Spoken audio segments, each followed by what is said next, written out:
In die Tonelsportnuus gaan ons na die rugbyveld en dit is 'n nuus uit die Springbokkamp en dit is Lode Jager wat ongelukkig 4 weke geskort is. Dis na sy rooi kaart teen Frankryk en dit beteken dat hy die laaste 3 wedstryde van die Europese toer gaan misloop. Dit is komende Saterdag teen Italië, dan ook teen Ierland en daarna teen Wallis. Daar's genoeg slotte op in die toerspan. Dit is onwaarskynlik dat Rassie Erasmus nog 'n speler gaan naderroep. 4 slotte wat tans nog in die groep dan oor is. Dit is Eben Etzebeth, ook RG Snyman, Roan Nortje en Jean Klein. So Rassie Erasmus sal donderdag sal hy sy span bekend maak wat teen Italië gaan speel. Engeland speel ook komende naweek teen die All Blacks. Dit is 'n groot wedstryd vir hulle.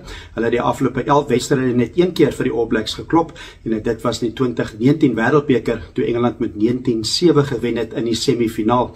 So nuus van die Engeland kamp is dat George Ford gaan op 'n loskakel begin vir Engeland Saterdag. Daar's ook 2 spelers wat terugkom na hulle beseer was. Dit is Freddie Stewart, is terug op nommer 15 en dan Tom Roubach. Hy gaan vleuel speel na 'n enkelbesering. Hy het weer herstel na die enkelbesering. So dit is dan 'n groot rugby. Dit is komende naweek die All Blacks wat speel op Twickenham teen Engeland. So dit is in die Tonelsportnuus.